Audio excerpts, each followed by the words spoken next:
This is a presentation of Northeast Streaming Sports.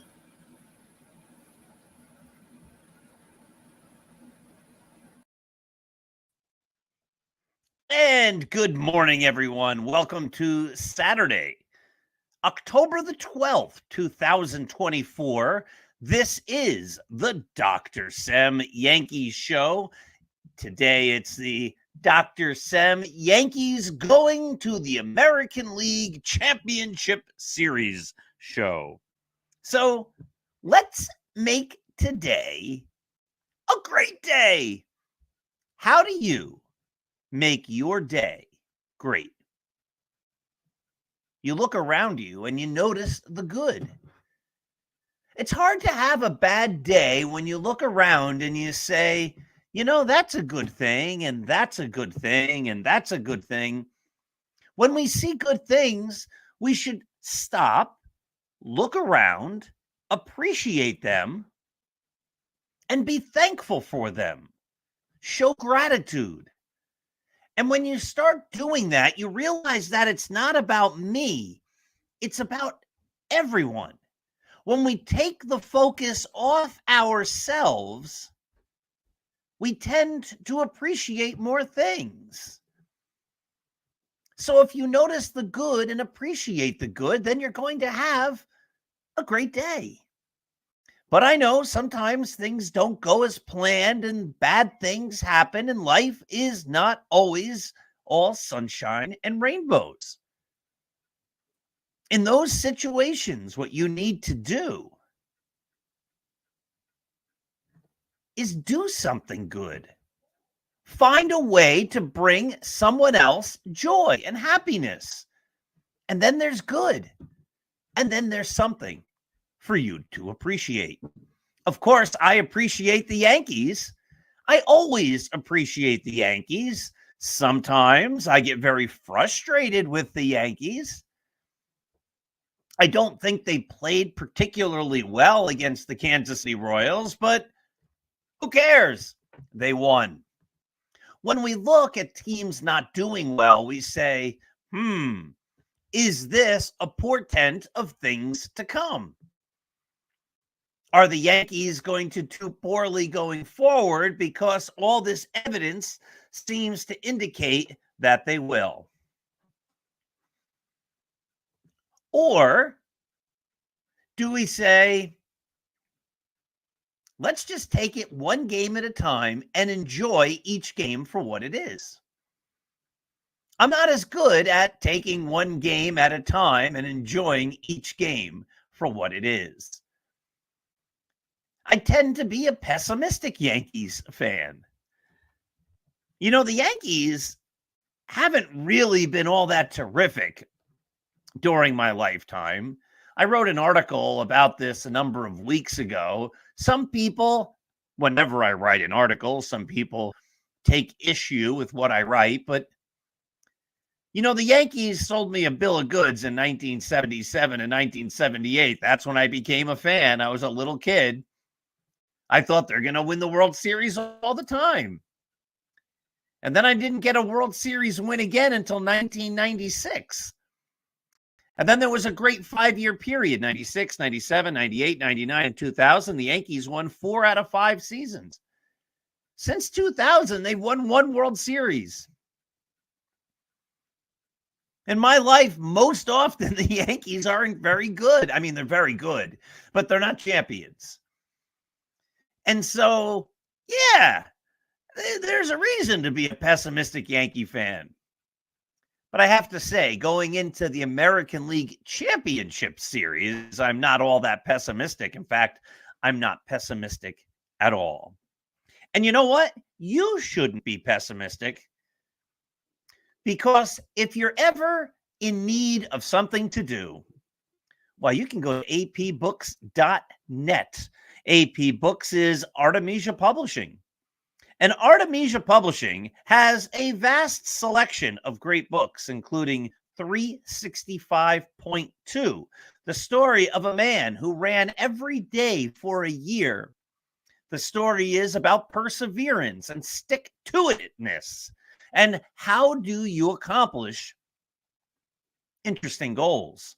Now, that book is available in print. It's available on tablet and etc. There's also the wonderful book AP puts out, From Compton to the Bronx, Roy White's autobiography. There's The Least Among Them, the story of the 29 Yankees individual players who played for only one game as a Yankee. So all of those are great books. You can find them and a selection of books, a ton of books, through a variety of genres at apbooks.net. So I encourage everyone to check out their great selection. And of course, I encourage everyone to check out the wonderful Yankees site, Start Spreading the News.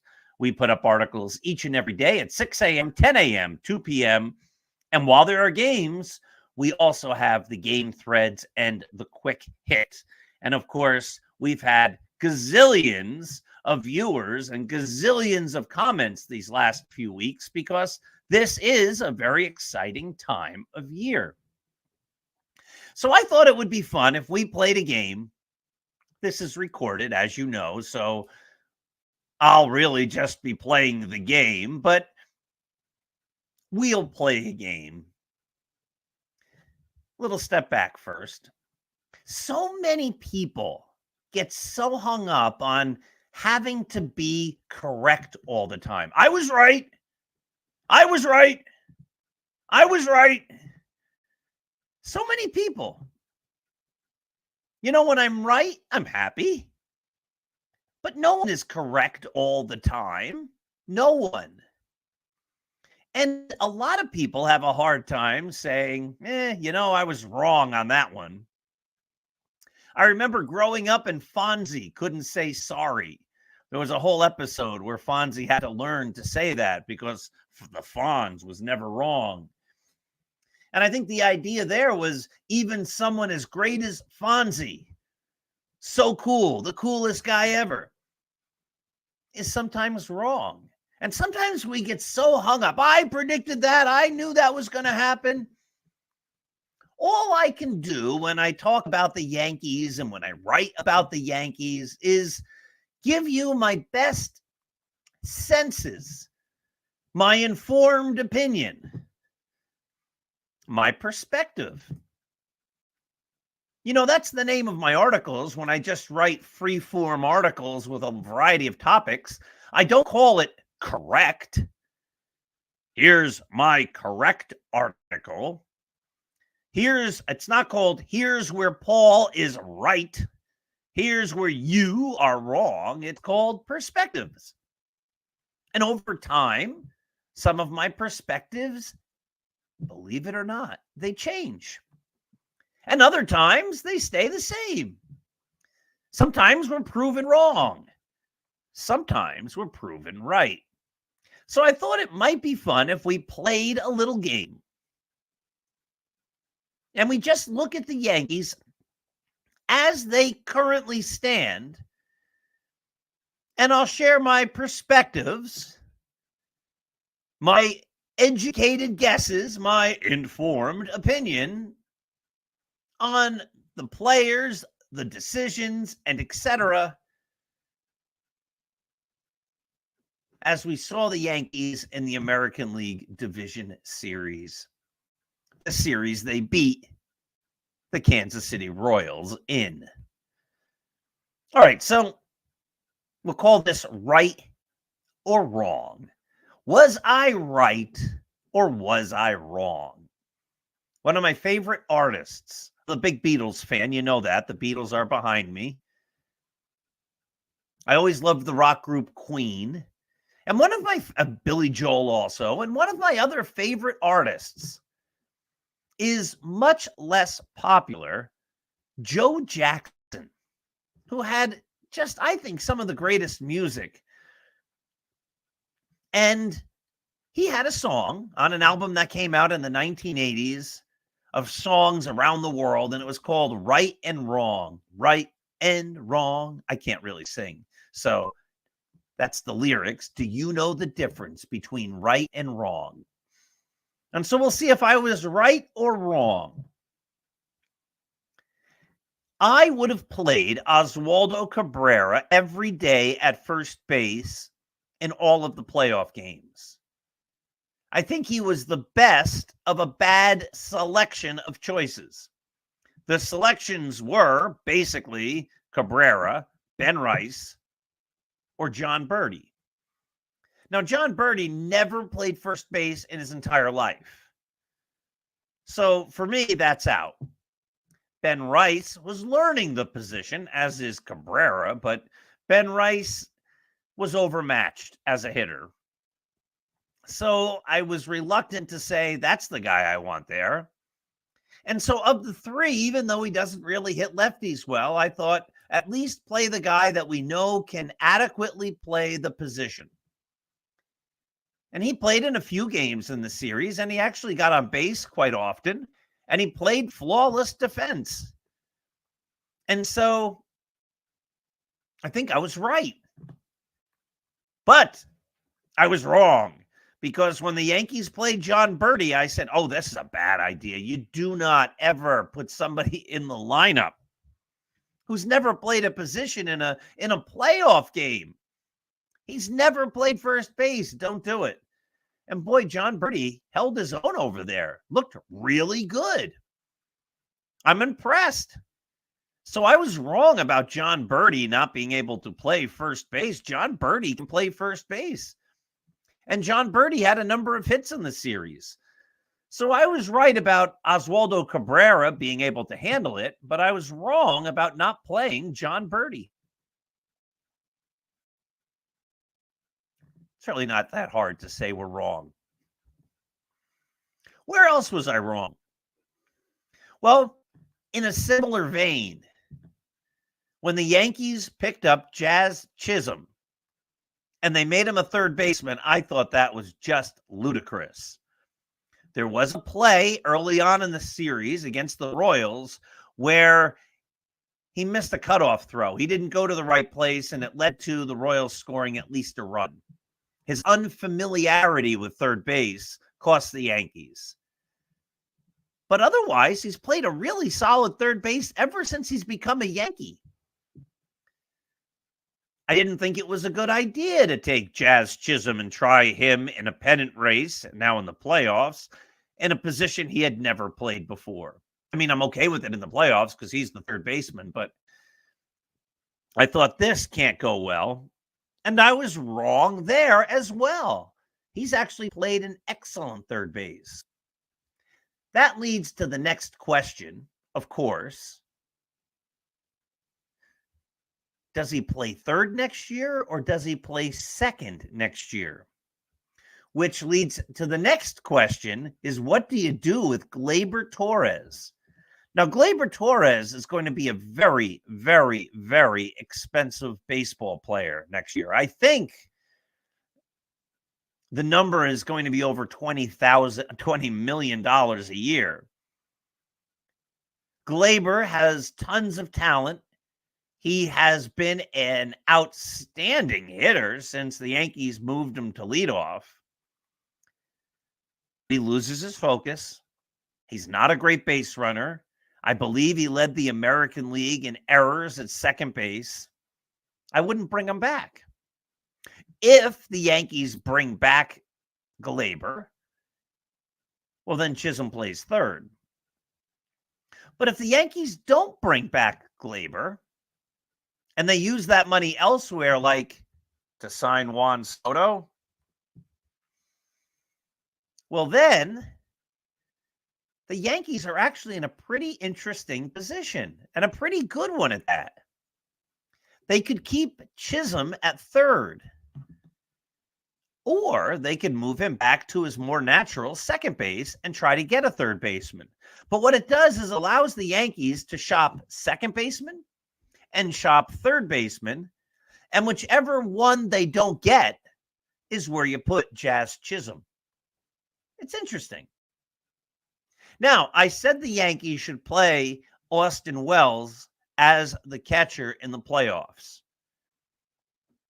Wells had some good at-bats. He had a hit in the first game, which led to a run, I believe. He had a very productive ground out in the last game of the series, which moved Aaron Judge from second to third, where he could score on a single by Giancarlo Stanton. He did miss a pop-up in a big spot, but it didn't hurt the Yankees when Salvador Perez was up late in the game, in the deciding game. So I think I was right about that.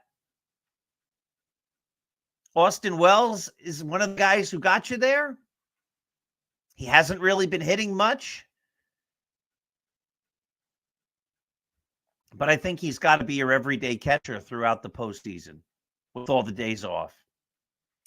I just have more faith in him than I do Jose Trevino. Now, maybe against a tough lefty, you play Trevino, but then I guess you'd have to make Stanton your DH. And one thing I complained about a lot years ago was having Judge and Stanton batting back-to-back. When they're not doing well, pitchers can get them out on the same types of pitches. And it just isn't a good model, I don't think.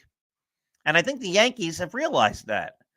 I think the Yankees should have acknowledged that I was the one who was saying it. But nonetheless, the Yankees acknowledged it. And they don't really bat them back to back. So I don't know who bats fourth if Austin Wells doesn't bat fourth. Now, I went against the grain here, and I said I like Alex Verdugo in left field. EJ and I talked about that on the Start Spreading the News podcast. I'm happy with Verdugo in left. I think he plays a very good left field. He doesn't make errors. He's a smart defender. Granted, I wish he'd hit, but I just don't expect him to hit. Jason Dominguez wasn't great when he played left field. I'm not a fan of playing Jazz Chisholm at third base, or wasn't. I'm not a fan of playing John Birdie at first base, or I wasn't.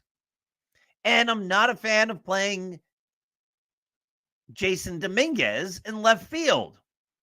Well, I haven't been proven wrong about that yet. But I don't like the idea of giving away outs because of poor defense. And my worry with Birdie at first base and Chisholm at third base and Dominguez in left field is you're setting yourself up for poor defense. And playoff games, as we just saw in the Royals series, are much too close. I don't want to give away extra outs.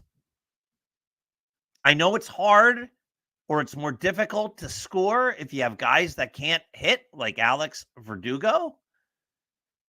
But I'd rather take my chances that way and not give up any unearned or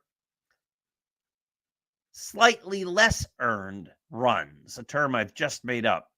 The slightly just earned run. Not a fully earned run, a slightly less than earned run. And a slightly less than earned run would be the type of play where, I don't know, your left fielder goes for the ball, doesn't quite have the range, the ball falls in, and it's a base hit. Next guy hits it, another hit, and the guy scores, and that's an earned run. But that first guy who scored, if there was a more competent left fielder who catches that ball, there's one of your outs. The reason you gave up a run is because you had a bad defender. So I'm always...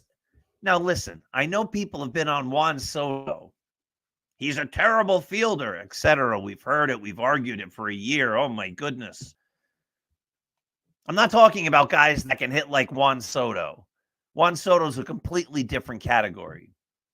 But by and large, I want the better defenders playing.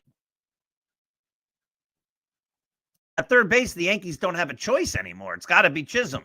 At first base, it's going to have to be Cabrera or Birdie. Now, they're saying Anthony Rizzo might be ready and healthy for the championship series. I mean, I guess Rizzo is better than Cabrera or Birdie.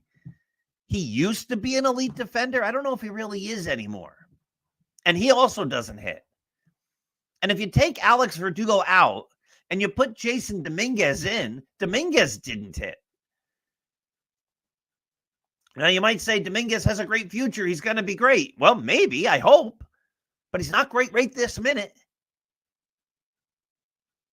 If he was, the Yankees would have played him in the ALDS, but they did not. They must also know he's not hitting, obviously. So if you're comparing a guy who can't hit who's questionable as a fielder and a guy who can't hit who's good as a fielder, I want the guy who's good as a fielder, and that's why I want Alex Verdugo playing. And I think he did exactly what I thought he would do. So I don't think I was wrong there. I think I was right. But wait a minute, ladies and gentlemen, news flash. Here's where I was totally wrong. I've always been a Giancarlo Stanton fan. When the Yankees got Giancarlo Stanton, this, or not the podcast, but start spreading the news, was in its infancy. We had just started. I was like, yes, this is huge. The Yankees have Giancarlo Stanton. I loved the deal. And because I loved it, I still have to say I was in favor of it. Of course I was.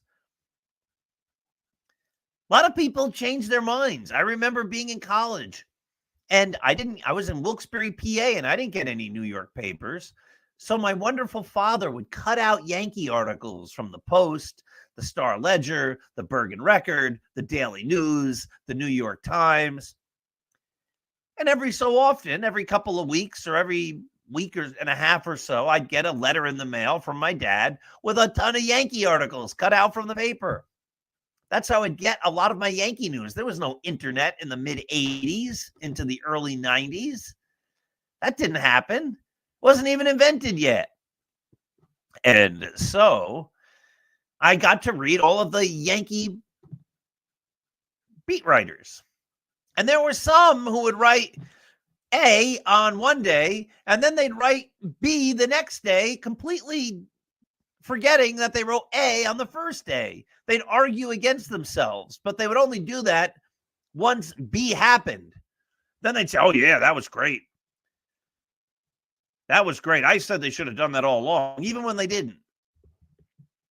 So I've always loved Giancarlo Stanton. I want him to be a great player, but he hasn't been. I'm also a realist. He hasn't been.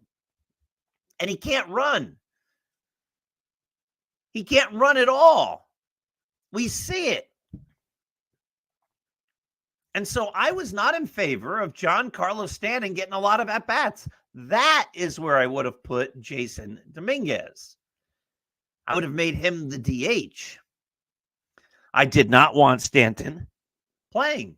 And Stanton, of course, proved me wrong. I was 100% wrong about him.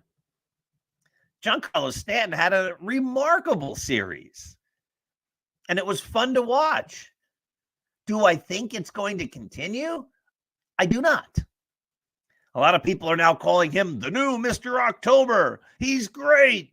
He always steps up in the clutch. I don't really think he always steps up in the clutch. I think he has recently. I think he just had a great series, but I'm not all that confident it's going to continue. I would like to be wrong about Giancarlo Stanton again. So those are some big pictures.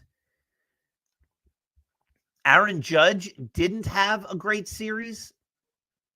There's some hope, a couple of walks, a double the last game, that maybe, just maybe, he has his timing and his strike zone in his mind figured out better. I would love in this next series, whoever the Yankees are going to play, whether it's the Guardians or the Tigers, for Judge and Soto and Stanton and Wells and Chisholm and Glaber and Verdugo and Volpe to hit. One of the big problems last series was the Yankees just didn't hit. They did not score a lot of runs. I wrote in my final game summary that aired yesterday on Friday that the Yankees, to me, feel like one of those fighters in the fight, and they're knocking the opponent and they're hitting them, and you're like, oh, it's going to be a knockout. And then they stop. They let the opponent come off the ropes, and then they let another round go by without getting the knockout. And then the next round goes by, and you're like, oh, my goodness, yeah, they got him. They got him. This is going to be great. Nope, they didn't knock him out. Oh, boy. And all too often, that fighter then is the one who gets knocked out, right? Like, bam, oh, down he goes. That's my worry with the Yankees. They just haven't been able to put games away. So I hope they do. I'm very confident. I don't think the Guardians can beat the Yankees in a 7-game series, and I don't think the Tigers can. I know a lot of people are very scared of the Tigers. Oh, the Tigers. I am not scared of the Tigers. Not scared of the Guardians. I'm not scared of the Tigers.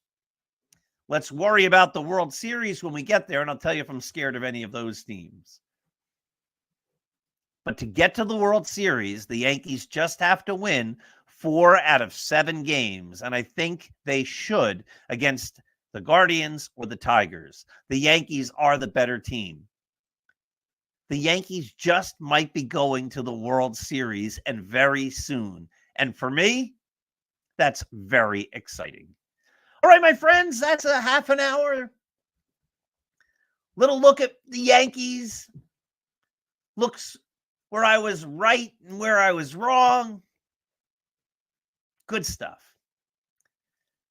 Let's hope that the Yankees have some big offensive days where they just score a ton of runs and they put some of those games away early so we can all just sit back, relax, and watch them win. And then they get to the World Series, and then we'll have a lot of fun. Great stuff. Thank you for joining me. Have yourselves a wonderful, a happy, and a terrific day and a terrific weekend. Make every day great by appreciating the people and the things around you.